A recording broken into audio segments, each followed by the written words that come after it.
It's incredible to be involved in such a great card and a great event. And thanks to His Excellency, to my team, Spencer Brown sitting on my right, David Higgins, Andy Lee, George Lockhart, and Uncle Frank, for the work we've done to lock in this fight, but also the work we've done in camp so far. I'm gonna do a demolition job on him first, and then I want Usyk next. I'm ready for it, and I'm on a roll. So, you know, bring him on. Bring him on.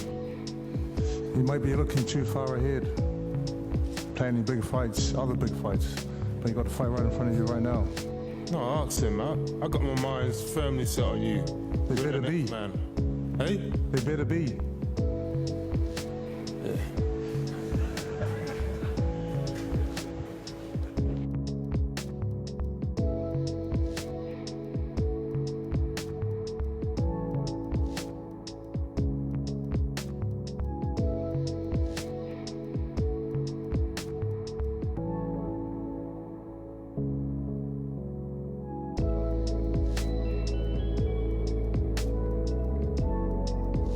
What's up, fight fans? Welcome to my channel. This is Johnny. In today's video, we're going to be taking a closer look at the statistics that nobody talks about when mentioning the heavyweight title fight this coming February 22nd on the massive Riyadh season card between the IBF champion Daniel Dynamite Dubois and the challenger Joseph Parker. Guys, before I continue, I want to say thank you to all the new subscribers. Thank you to everybody who's been with me since day one. And if you haven't already, could you please hit subscribe and the notification button? What that'll allow me to do is every time I create something that's new, I'll pop up in your feed and you'll be the first to be notified. Thank you.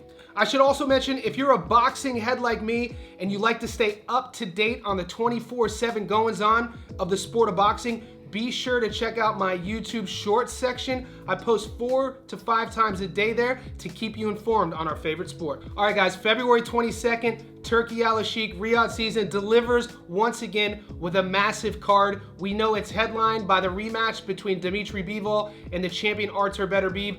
All the straps will be on the line in the light heavyweight division. We've already featured a featured fight from that card as well earlier last week between Shakur Stevenson, the WBC champion at 135, and the upstart rising star contender Floyd Schofield. But today I want to feature the heavyweights. We're going to take a trip to the UK as well as New Zealand, and this is the heavyweight matchup between the IBF champion, the Brit Dynamite Daniel Dubois, and the Kiwi Joseph Parker. Parker's trying to become a 2-time heavyweight champion. When you look at these guys matched up, they have a couple parallels. Neither one of these guys have a perfect record. You already know one's the champion, the other one's been a champion before. They both have also lost to Joe Joyce in brutal fashion via knockout and have come back to resurrect their careers.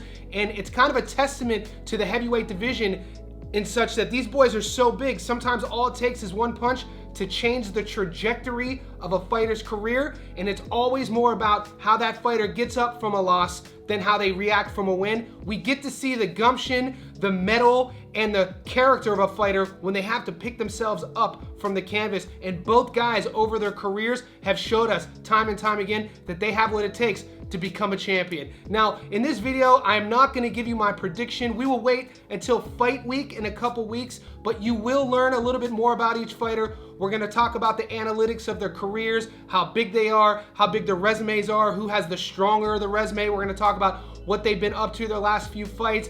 Las Vegas has put the odds on this fight, so I want to challenge you guys and see if that's fair. We're going to talk a little bit about who you're going to put your money on going into the 22nd, and talk a little bit about what to expect from each fighter's game plan, considering what they look like in their last fight and what you guys could expect from each guy. Now let's take a closer look at the challenger and the interim champion, Joseph Parker. Guys, Joseph Parker is 35-3 with 23 knockouts. He carries into the ring a 66% career knockout to win ratio. He's currently ranked number 7 in the world in the heavyweight division. He has fought a total of 250 career rounds and currently holds the WBO interim title. The 33-year-old New Zealander is an orthodox fighter standing at 6'4" with a 76-inch reach. He last fought Zhang 26-1, majority decision in the 12th. Wilder 43-2, UD in the 12th. Simon Keane, 23-1, knockout in the 3rd. Opelu, 15-3, knockout in the 1st. Jack Massey, 20-1, UD in the 10th. When we think about Joseph Parker, it seems like this guy's been a pro forever. He turned pro as a teenager, and when I was doing my research and due diligence, I was actually shocked to find out he was only 33 years old. I thought for some reason he was in his mid to late 30s. It just goes to show you how kind of unheralded this guy has been for so long. We've seen Parker, he's a smooth heavyweight, he has power, he kind of takes pride in being mobile against immobile fighters. We saw him use this in his victory against Zhang in his last fight. And he's one of these guys that could bait his opponent into thinking that he's gonna stand and trade, but then he'll move and then he'll work his angles. And for a heavyweight, he does it beautifully. It's good to see him come off a knockout loss to Joyce and kind of revitalize his career and go on a winning streak. And he's put himself right in the mix of the heavyweight division. And like I said earlier, when you're weighing that big and everybody has that much power, all it takes is one or two big victories to propel you right back in the conversation of the heavyweight elites. And I think Joseph Parker has a great opportunity to do that against Dynamite Dubois. I think this is a good matchup for Parker. I'm not gonna tell you if I think he's gonna win in this video, you'll stay tuned, but I think he has to feel pretty confident, all things considered, with how he's looked in his last few fights and what he has as a matchup going into his fight against Dubois. Now let's take a closer look at the British World Champion. Guys, Daniel Dubois is 22-2 with 21 knockouts. He carries into the ring a 95% career knockout to win ratio, and he's currently ranked number 2 in the world in the heavyweight division. He is the IBF World Heavyweight Champion. The British heavyweight is a 6'5" orthodox fighter with a 78-inch reach. His adoring fans call him Dynamite. We last saw him versus AJ, 28-3 knockout in the 5th. Hrgovic, 17-0 knockout in the 8th. Jarrell Miller, 26-0 knockout in the 10th. Usyk, 20-0 knockout in the 9th. Guys, and if you watch that Usyk fight, now this is my opportunity. Every video I do, you guys know I'm gonna say something controversial and give you my opinion on something, and this is it, so take notes. I feel, time and time again, I rewatched that highlight 100 times, I feel Dubois got robbed against Usyk. We know he got knocked out late, but I do not think that was a low blow. That was a legal body shot at the belt line, and I feel he should have knocked Usyk out. Think about if that turn or that call would have gone his way, the difference in trajectories of a couple different careers. The Fury losses against Usyk, would those fights have even taken place?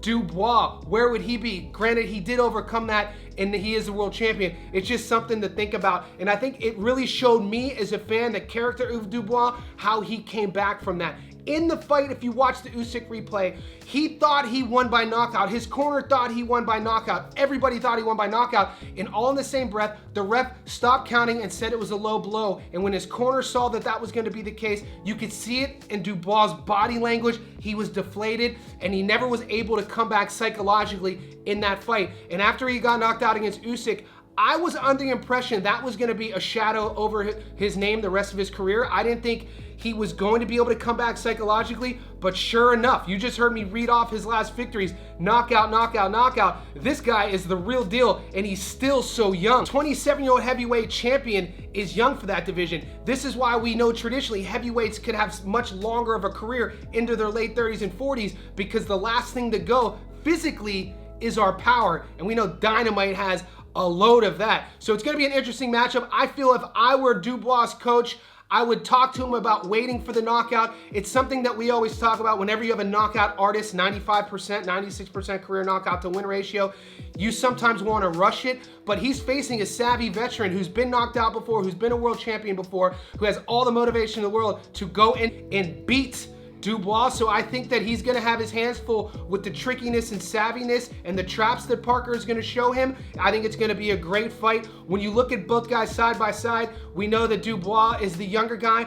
Parker's about 5 years older than him, but with almost triple the ring experience. 250 rounds as a heavyweight is wild. We already spoke about he's been a pro since a teenager, and at 33 years old, I thought he was way older than he really was. A lot of the other physical attributes will cancel each other out. I gotta give obviously the power advantage to Dubois. I think that's gonna be the game plan, to kind of smother Parker, trap Parker in corners, trap Parker on angles and try to catch him. And I think that'll be the advantage that Dubois thinks he's gonna carry into the fight. But on the same token, I think Parker's gonna think he moves better, he's gonna be more mobile, gonna be the more agile guy, and he's gonna frustrate Dubois into making mistakes. Only time will tell. Las Vegas, has Dubois as almost a 3-1 favorite at the moment, meaning if you put 100 on Parker and Parker wins, you get 300 back. That's something to think about going into the 22nd. As of now, where we stand, I want you guys to leave in the comment section below who you're going for, and if you're feeling froggy, how does it end? Do you got Dubois beating Parker, and if he does it go by decision, or does he win by knockout? And if Parker wins, if you think he's gonna have his hand raised and we're gonna hear hand new, will that be a decision or knockout? Let me know.